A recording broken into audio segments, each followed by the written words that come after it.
Good morning. Good morning, everybody.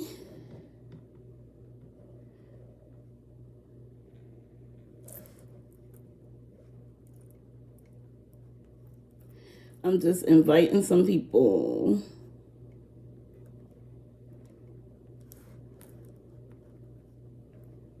Good morning. Good morning.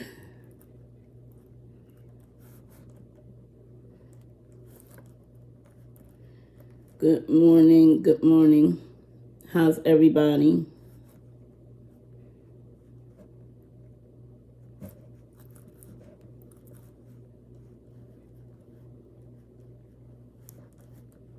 I'm just inviting some people, a few people, to come on and join in with me this morning. So, good morning. Good morning. How are you? Happy MLK Day. Happy Monday.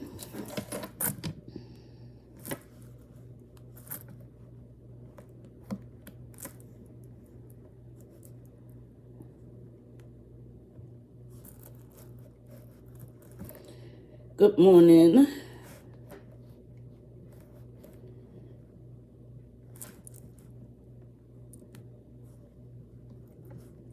So, how is everybody this morning? Good morning. Good morning, TikTok. Good morning. Good morning. Good morning. Happy MLK Day. Happy Monday. So glad that you all are joining in with me. So, listen, I know we're not supposed to say this after a certain time, but Happy New Year, right? Because I haven't had a chance to say that to all of you.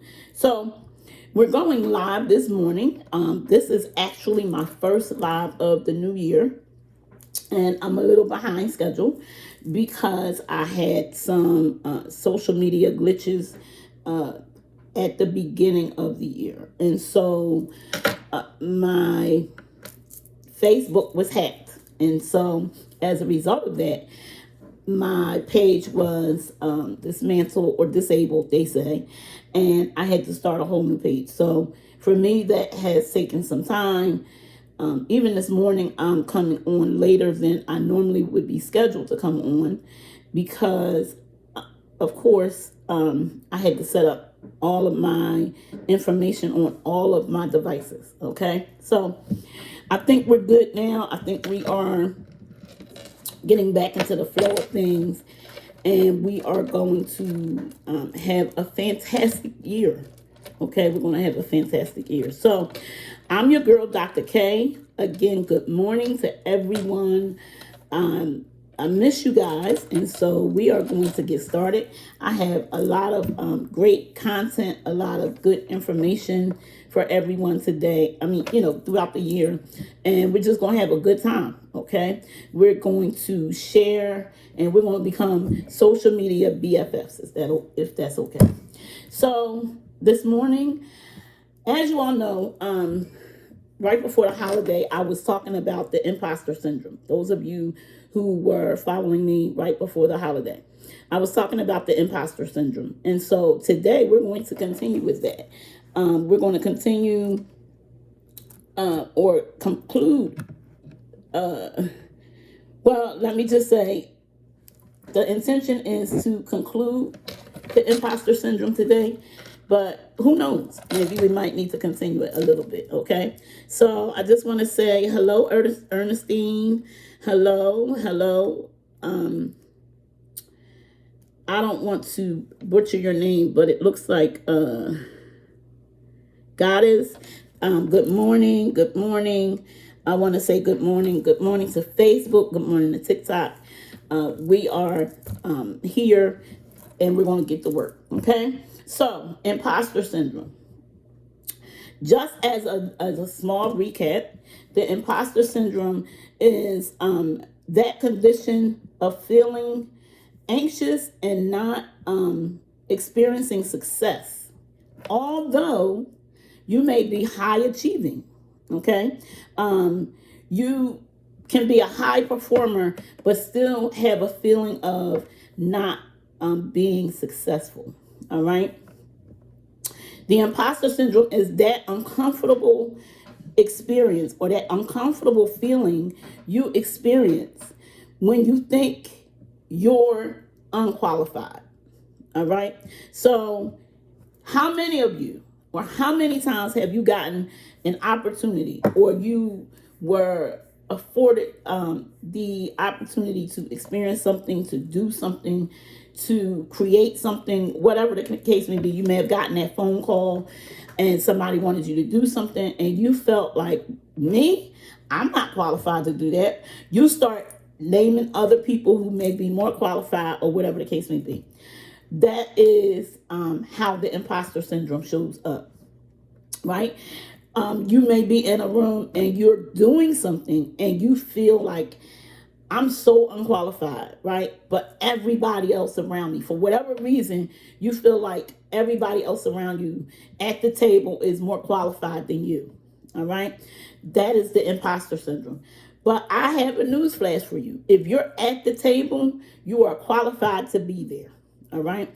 When you are at the table, hi Paula, if you are at the table, listen, everybody, do me a favor, tag, like, and share this, because this is important. As we are in 2024, the beginning of 2024, there are so many people who are suffering with the imposter syndrome. Okay. And I want to tell you, as I said, the imposter syndrome is that uncomfortable feeling when you're sitting at the table, you feel like everybody's qualified but you.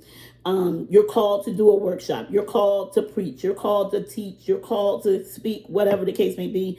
But you feel like everybody is qualified except you. Well, I want to encourage you today and tell you, if you made it to the table, you are qualified to be there. And don't allow you or anyone else to make you feel like you don't belong there. Okay. Granted, other people may be there and they may have tons more credentials. They may have a list of degrees, right? And you may be sitting there and you may not have even gone to college. But if you're there, if you are at the table, you are qualified to be there. Why am I saying that? Because you're there. Okay. And God saw fit to place you at the table. All right. And so He's the one that creates the opportunities. He's the one that allows us to walk into doors that we don't think that we're qualified to walk through. So as of today, I want you to remember, if you are at the table, no more imposter syndrome. If you're at the table, right, you are qualified to be there. I don't care if you're sitting there with doctors, lawyers, nurses, politicians, whatever the case may be. You may not know a lick of the information, but if you're at that table, you are, whatever is in you, somebody around you needs. So you're qualified just by virtue of the fact that you're sitting there. All right. As you know, for those of you that followed me or that were a part of the last time that we were talking about the imposter syndrome, we went over some of the characteristics, if you will. Okay. I'm going to recap because I know it's been a while, and we're going to wrap this up today because we've been talking about it for quite some time. So the perfectionist. Remember, I talked about the perfectionist is the one who wants everything to be perfect, right? Is the one who doesn't want anything to be out of place, is the one who, if something should go wrong, they will just shut everything down because they feel like if it's not perfect, it's not meant to be. Well, I'm here to tell you, thank God I don't suffer with that, because yes, I want things to be done. I want it to be done in the spirit of excellence. But I know that there's nobody perfect except the Father, right? And when I say the Father, I'm talking about I'm talking about Jesus Christ, right? Nobody is perfect but Him, the Holy One, right? But if I was to suffer from being a perfectionist, I promise y'all, I would do nothing. I would never do anything. Like I said just earlier, last week, my whole social media was disabled. If I suffered from being a perfectionist, I just would have, as the kids say, threw the whole social media away, right? Why? Because as a perfectionist, you feel like if I make a mistake, I'm doing something wrong. But I'm here to let you know, we learn from our mistakes. We grow from our mistakes, okay? And so it's not about doing it perfect. It's about doing it, okay, to the best of your ability. So a person that has the imposter syndrome, one of the characteristics, and this is just one of them that they may have, is being a perfectionist. Okay, perfectionists take a whole lot of time to achieve something, and I said this before, that you will never achieve. You will never be perfect. You might get better, you may get stronger, but you will never be perfect. Another one is the superwoman. Hey, Bishop, hey, my sister. Another one is the superwoman or superman. Okay, listen, we can't be all to all everybody. The only person who's omnipresent, who can be everywhere at the same time, who can accomplish, who can help everybody at the same time, is Jesus Christ. Human beings, we cannot do that. Okay, we have our flesh, it fails us. It and I really shouldn't say fails us, but it talks to us. It lets us know you're tired. It lets you know when you're out of your league. I see a lot of stuff on social media where people are talking about, minding your own business and taking care of your own affairs and all that kind of stuff. Yeah, that's what we're supposed to do, right? So if we're taking care of our stuff, if we're taking care of our assignment, guess what? We cannot be so engrossed or involved in other people's stuff. That's what gets us in trouble. Okay, a lot of times we're so focused on everybody else, or we're so focused on everybody else's assignment, or we're so focused on pointing fingers at everybody else that if in suffering with the imposter syndrome, we think we can take care of everybody else and still take care of ourselves, but that's just not possible, right? That's God's job. That's not our job. And so, as the superwoman, superman, you all remember, and I know I'm probably going to date myself, but what is it? It's I can bring home the bacon, I can fry it up in the pan, and never let him forget he's a man. Listen, I that ain't my story. Okay, if I'm out here, if I bring home the bacon, I'm gonna ask him to fry it up, because I'm real clear. It's only one of me. Right? It's only when I look in the mirror, I only see one person. I see one person with two hands. And the work and the assignment that is on my life is a lot for me. So I can help other people, but I'm not going to be so engrossed that I think I'm the superwoman of the scenario. That's just not what we're here to do. Okay, superwoman or superman. Another characteristics of the imposter syndrome, and I'm gonna be honest with y'all, this is the one that irritates me a little bit. And this is just my personal pet peeve. So don't y'all go say Dr. Kia talking about people and all that. I'm not. This is my personal pet peeve. One of the other characteristics is the expert. The person who knows everything about everybody, every situation. They always got something to say, no matter what you put on the table. You might put on the table that dirt is white, and they'll say, oh yeah, I remember. No, you don't know everything. Shut up sometimes. Okay? Sometimes be quiet. Listen, learn. And here's the thing. Even if you know, sometimes it's just okay to be quiet and to listen, because you may know a lot, but if in your quietness and listening, you may learn something new. So the expert is the person who feels like they got to interject in every situation. They feel like they know everything. They think they the next Google. But I'm here to I promise you, you don't know everything about every situation in every scenario about everybody. You just don't. Okay? You may know a lot, and you may be very wise. I know people tell me I'm very wise for my years. Okay? All of that may be true, and all of that you can walk in. But don't think for a minute that you know everything about everybody, about every scenario, about every situation. I can tell you, I can't speak for everybody, but for me, that's very annoying. Okay. And in some cases, I feel like that person is just seeking attention. Sometimes even what they interject or what they share is irrelevant to the conversation if you really think about it. But because they suffer with this particular area of the imposter syndrome, they feel like they have to always say something. They feel like they have to always interject. Okay. Another area of the imposter syndrome is the soloist. Now, this is the person who wants to be what do we call a lone ranger. Okay, they want to be on an island by themselves, and I'm here again to let you know that God did not create us to be alone. What do you mean, Dr. Kia? I mean that He didn't create us to be alone.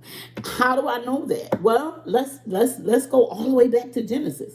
When He created women, He created woman for man, right? Because in the garden, Adam named all of the creatures. He named everything. He named a dog. He named the elephant an elephant. He named everything, okay? But when he looked around, there was nothing in that garden that he could commune with, if you will. And I know I'm paraphrasing because I'm not reading scripture right in front of me, but y'all get my point, right? There was nothing that he could procreate with, that he could recreate with, right? And so that's why God put Adam in a deep sleep, took the rib out of him, and said, I'm making you a helpmeet that's suitable for you. Why? Because it wasn't good for Adam to be alone.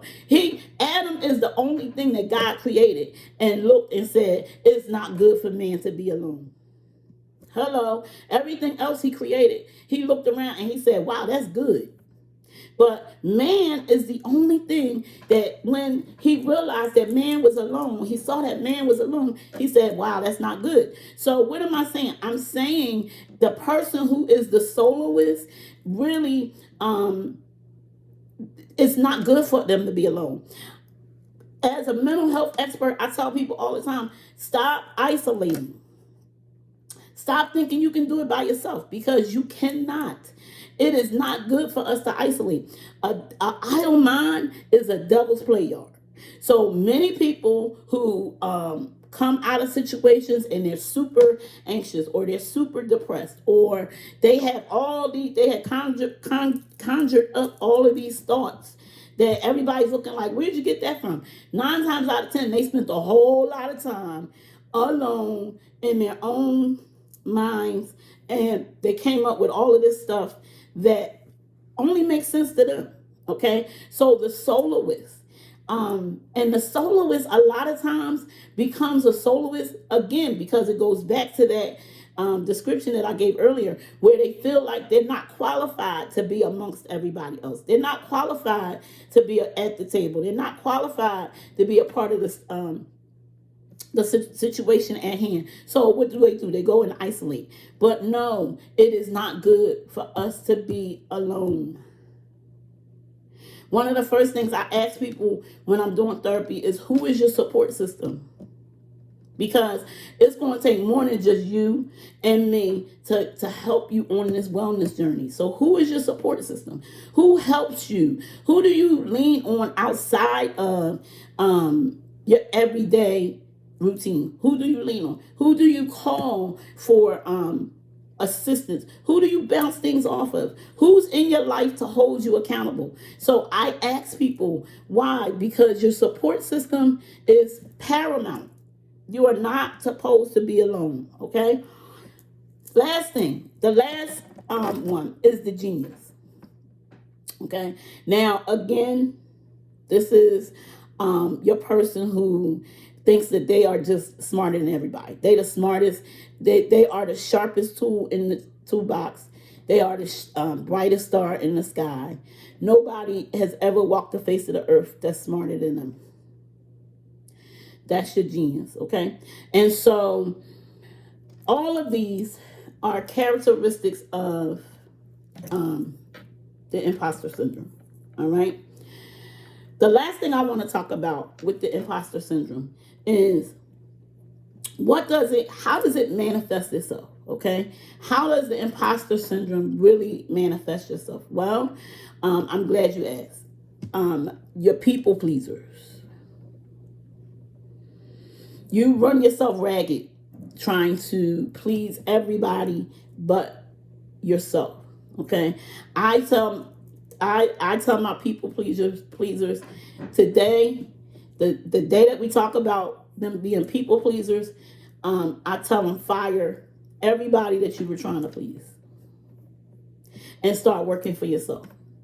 Why do I say that? Because people pleasing is a thankless job, and it's the one thing that you do where everybody's always upset.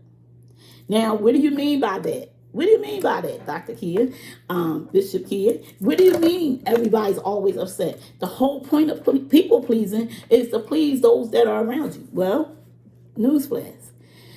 You fall into the people pleasing because the people that you're trying to please are never satisfied. They're never satisfied. You could do one thing and you could do what they specifically asked you for, right? But then they still not satisfied. It's still not good enough. So your people pleasers they're constantly working. People pleasers work overtime. Hello, newsflash. You're always tired. You want to know why you're always tired? Because you're people pleasing. You're trying to please people who are never ever going to be satisfied. You give them $500, they want $1,000. You give them $1,000, they want $2,000. No matter what you do. And I want to say to I'll just say to those who fall into that category of always trying to please your parents or please those who are in authority or please people who you are trying to get accolades from or trying to get applause from. Stop it, because it's never going to happen. Listen, people already make up their mind. And this is something that I learned personally. And I'm going to help some of y'all today. I'm going to free some of y'all today. I personally learned that if you're going to be a part of the in crowd, you're going to be a part of the in crowd. It doesn't matter what you do. It doesn't matter what you say. It doesn't matter how you say it. It doesn't matter how much you work. It doesn't matter how much you give. People have already determined who their put it like this, who their disciples are going to be. That's already predetermined. Okay, so you're doing all this extra stuff. You're going broke. You're trying to find ways to ease your way into the inner circle. And listen, stop.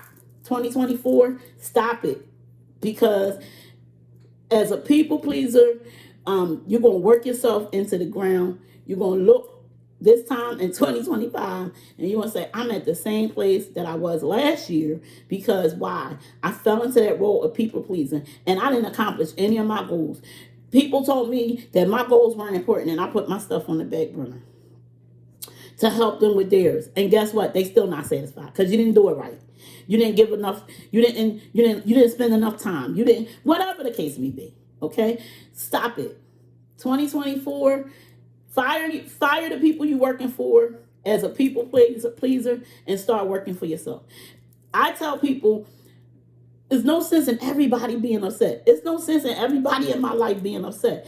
And people may ask, what are you talking about? Well, listen, as a people pleaser, and I can speak on this. Okay, this is passionate to me because I used to be one of those people, right? My thing was, I'm trying to work and please everybody else. I gave up my goals. I gave up my dreams, or I put my stuff on hold. And I'm trying to get on board with this person. I'm trying to help this person. And I'm trying to push this person. And I'm trying to encourage this person. Guess what? And I still wasn't the chosen one. I still wasn't the one that was picked. I still was the one that was overlooked. I still was the one that was silenced, right? And so as a result, I felt bad. And they obviously weren't satisfied because they still wanted more. No matter what I did, it still wasn't enough.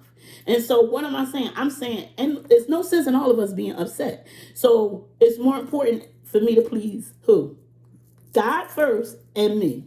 As long as I'm happy, As long as God is satisfied, we good. Everybody else, they gotta catch up. It's just that simple. I'm trying to help you to free your mind. People pleasing gets you nowhere. Okay? We talked about perfectionism. You're never going to accomplish it. You're never going. You might get better. You may get stronger. You may even reach a higher plateau than you've ever imagined. But it's still not perfect because you'll never be perfect. Okay? Paralysis. This is the complete opposite. And it's paralysis and procrastination. They kind of, although they're different, they kind of work the same because you're so caught up, or you feel so down, or you feel like you don't qualify. You run into being paralyzed. Okay, you can't do anything. You stop being motivated. You stop working. You stop dreaming. You stop. You become paralyzed. But that is never what we're supposed to do. Listen, I tell people all the time, comparison is the greatest dream buster out there. You want your dreams to be busted up? You want your dreams to go to the wayside? Start comparing who you are, what you have, how you do it, how you speak, how many followers you have. Start comparing yourself to all that stuff, and you will find yourself doing nothing. Because comparison when you compare yourself to somebody else, you start feeling like, I really don't qualify, or I'm really not equipped, or God, what am I doing wrong? We start to feel that way, right? But I'm here to let you know that we don't compare yourself, especially not to what you see on social media. Because basically, most of what you see on social media is what people have chosen to put out there for you to see. So they're not going to let you see. They're not going to tell you the real deal. They're not going to tell you how they got that. They're not going to tell you the tears, blood, and sweat they had to go through to get it. They're not going to tell you how many years it took. Okay? They're not going to tell you any of that. So when you are comparing yourself without all the information, you are shooting your own self. You're shooting your own dreams. Hey, nephew, yes, it can oftentimes be deceptive. 9 times out of 10, what you see on social media is not the real deal. It's not. And so for those who are suffering with the imposter syndrome, paralysis seeps in when you're comparing yourself. Listen, I suffer from it. Now, let me let y'all, I shouldn't say I suffer from it. Every now and then it creeps up. Okay, that's a better way for me to say it. But I know I'm the best out there. And I tease my family all the time. I say, y'all didn't believe me when I said I was the best, right? But then I started getting awards. And the awards were saying, given to Dr. Kia, best therapist. So in 2022, I got an award for best therapist of Upper Darby. Another time, I got an award for a rising star or something to that effect, right? I'm actually I've been nominated for an award that I'm being honored at on this coming Saturday. So when I get all these awards, right, I tell my family, I said, see, I told y'all I'm the best. I am the best, okay? But even I will question when I start comparing myself to maybe somebody else. And here's the thing, sometimes, and I'm gonna really mess y'all up, sometimes I'm comparing myself to people who's been in the field a lot less than me, because I got 30 plus years behind my belt. So I'm comparing myself to people who nephew, what you laughing at? I'm telling the truth. I may be comparing myself to somebody who's been in the field a lot less. Somebody who, a lot of these stars are talking about mental health, but don't have credential first. But I'm comparing myself. A lot of people, and I'm just putting it out there, a lot of people doing therapy and doing classes and all those things, Listen, I ain't mad at them. They learn what they learn and they know how to work it. But guess what? They don't have a fraction of the lived experience that I have. And I tell people all the time, even my clients, when I meet them, I say, listen, yes, I can give you a list. I can give you a resume. All right? A resume. My curriculum vitae is about 3.5, 4 pages long. Between all of the jobs I've had in this field, between all of my credentials, between all of my awards, between all of my books that I've written, yeah, it's almost 4 pages long. But I tell people that's not what makes me the best therapist. Those are the things that society said I needed to have in order to make it in this field. But that's not what makes me the best therapist. What makes me the best therapist is my lived experience. So when somebody comes to me and they're saying, "Oh, I have 3 sick children, or I have 2 sick babies," I can speak to that because I lived through it. I had when somebody comes and say I have twins and I'm not getting no sleep, or I can speak to that because I lived through it. When somebody comes and they say I suffer with the imposter syndrome, I'm a people pleaser, I can speak to that because the Lord has delivered me from that. I can speak to that when people say, "Oh well, I have a family member who has autism, and I'm learning how to live with them." I can speak to that because I have to do it. Okay, so what am I saying? It's not all of the stuff that society has deemed necessary for me to do my job. Yeah, I gotta obey the lands of the law. I gotta obey the law of the land. I'm sorry, the law of the land. But I also, it's what God has allowed me to go through. When somebody comes to me and they talk about being traumatized and they talk about what it's like after being carjacked, I can speak to that. And I can talk, I may not be able to tell them how they should go through it because everybody's experience is different. But I can surely talk about the trauma. I can surely talk about how the trauma made me feel and what motivated me to have hope beyond trauma. I can talk about that.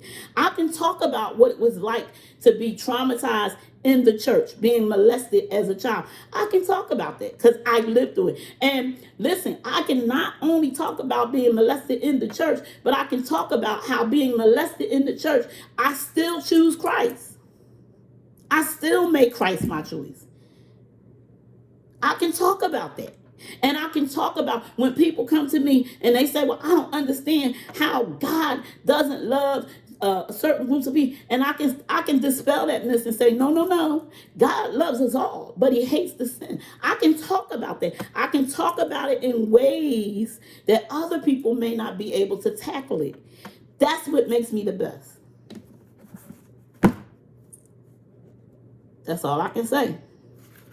And then we have our procrastinator, the person who just sits around and, you know, they get to it whenever, but they never get to it.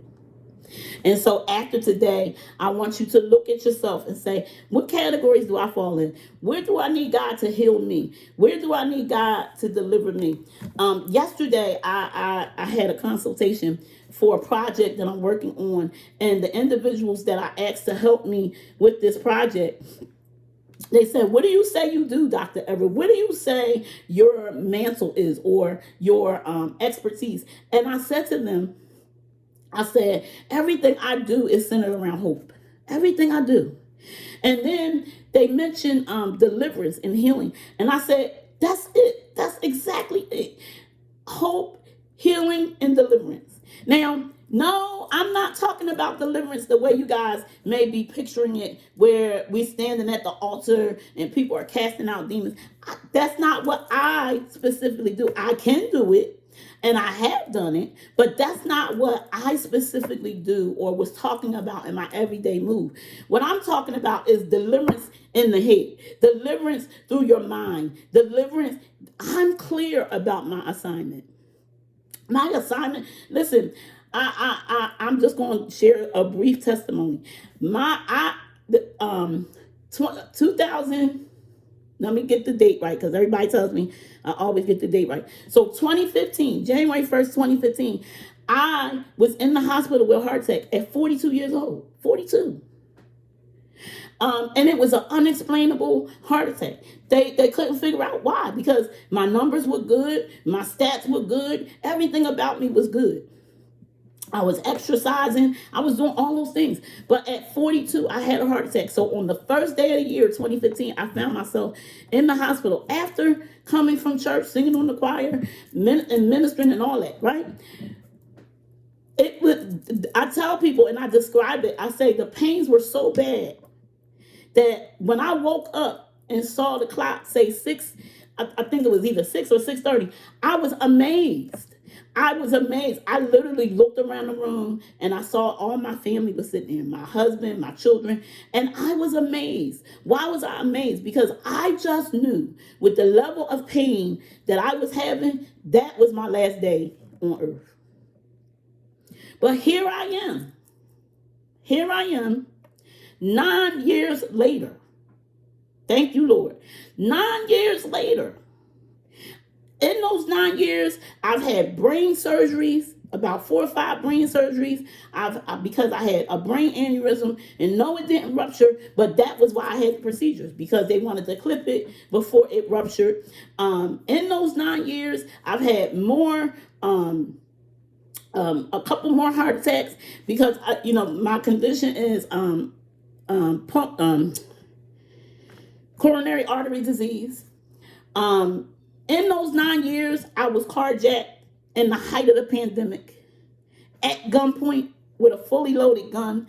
A bullet was in the chamber, and he had that gun pointed in my face and carjacked me. Took all my belongings. I have this book here that I was going to talk about today, but I'm not going to get to it today. But this was the book I released the day I got carjacked. This book, Create Your Purpose. And all of my books, it was raining that day. All of my books was slung all across the street because they didn't want the stuff in the car. They just wanted the money. And I don't even know how much was in there. Okay. But I drive a Lexus, and the police found my car in record time, because Lexus has its tracking system. Okay. But what am I saying? I'm saying I know for a fact that God didn't bring me through all of those near-death experiences to be comparing myself, to be slacking, which I do, and I repent, okay?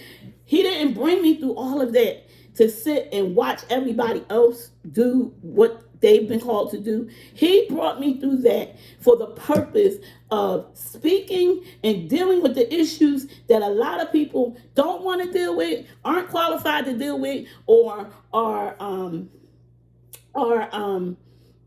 ashamed to deal with, because it may pull back the covers on themselves.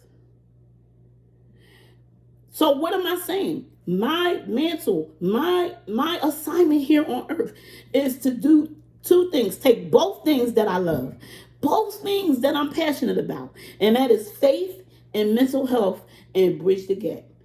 I couldn't say it like that before, but I'm clear about that today. God's assignment for me is to take both things that I love, because I love preaching the word, I love empowering people, and I'm passionate about the pandemic of mental health, if you will.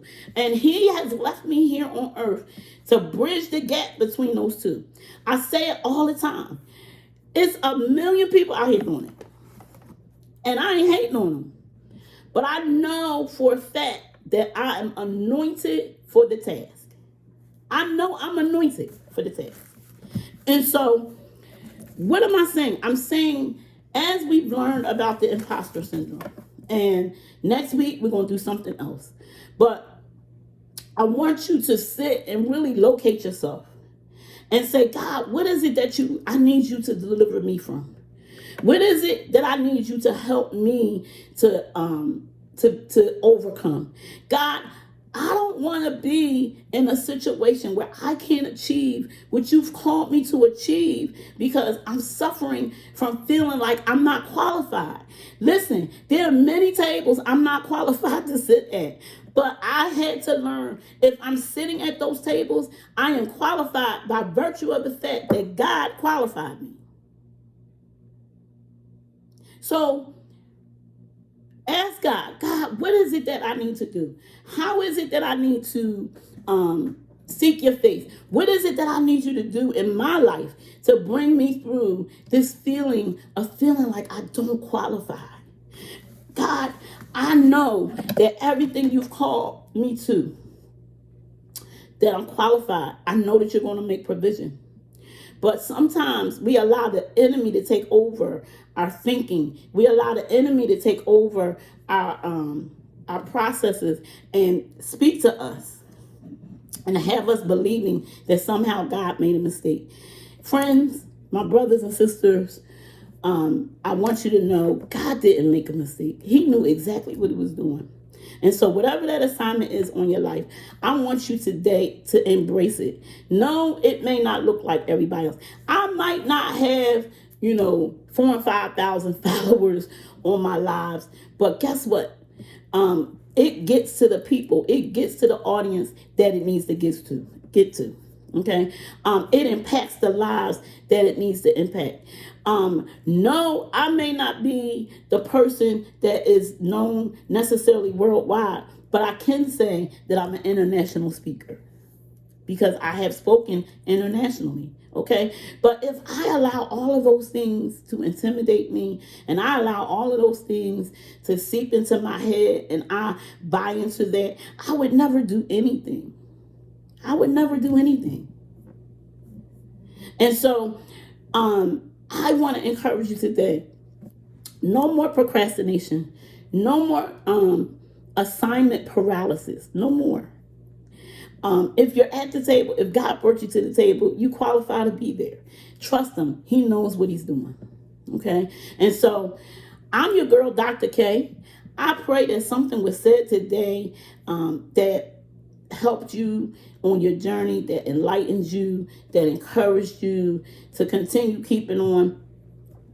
I pray that you will continue to follow. One thing I will say, as I said before, I had to start all over. So for those of you that joined me today, please set your notifications and set whatever you need to set so that you know when I go live.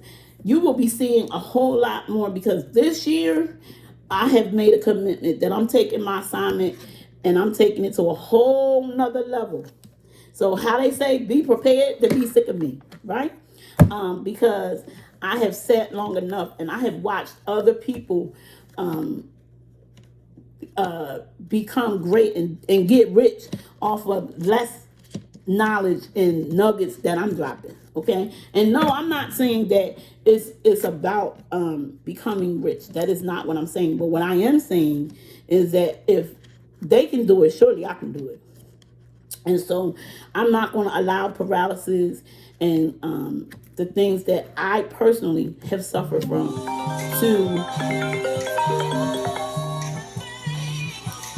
to interfere, sorry guys, to interfere with what God has called me to do. So again, this is your girl, Dr. K. I did have a couple of things I wanted to announce. As you all know, I am the CEO and founder of Finding Your Way Mental Health Urgent Care. We provide urgent therapy services for individuals who call. We try to provide those services within the first 24 to 48 hours of their initial call. So the name of that practice is Finding Your Way. Also, I wanted to announce resources that you can tap into that will help you on your journey. This one is Create Your Purpose. These items, all of these resources can be found on my website, and I'll put it in the chat. But for those of you that want to take it down, it's www.findingyourwaynow. www.findingyourwaynow.com. Okay. So this is Create Your Purpose. This is a gratitude journal and planner of affirmations, okay? Life with a Twist. Now, this book I wrote several years ago. This book is actually the book that I wrote when I was going through my process after having a heart attack. And I talk about, my journey from the finances, the health journey, the emotional health journey, the emotional spiral, and all of those things. I talk about that in this book. But I also give strategies on how to build your life in the midst of a crisis. So this book, Life with a Twist. I also have several other books. I have some ebooks, Hope Beyond Trauma. Because guess what? There's hope beyond everything that we go through. So Hope Beyond Trauma is an ebook. ABCs of Intentional Faith. I believe that in order for our faith to work, we have to be intentional. And so I have an ebook, ABCs of Intentional Faith. I also have a book, guess what, for my married folk. I have a couple of books, but this book is an ebook, and it's called Mental Health, Marriage, and Caregiving. Mental health, marriage, and caregiving, because many of us find ourselves in caregiving positions in marriage, okay? Ministry is More Than Preaching is another book that I have. And then you can find some other books of mine on Amazon. Those books are Self-Care is Paramount.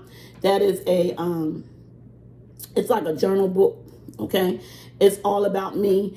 That book is a book that I encourage people to get when they're going through therapy so they can document their therapy notes. Self-Care and Wellness Word Search. Now, I'm a word search fanatic, and I like puzzles. And so why not create a book that is what I do and some of the enjoyment. So we have a word search book as well. Now, that's just to name a few. I don't have them all here with me today. But as you get to know who I am and start to really follow my process, we will, you'll get to know more about my what's the word I'm looking for? Products. Okay? So, listen, guys, thank you so much for tuning in with me today. I love you guys, and tune in with me every week for Mind Your Mind Monday with Dr. K. Now, next week, I'll be on my regular time, which I believe is 8:30 a.m. And so I want you to join me on next Monday for Mind Your Mind Monday. God bless you. Enjoy the rest of your MLK day and have a fantastic, blessed, prosperous day on purpose. And guess what? I love you, and you can't do a thing about it.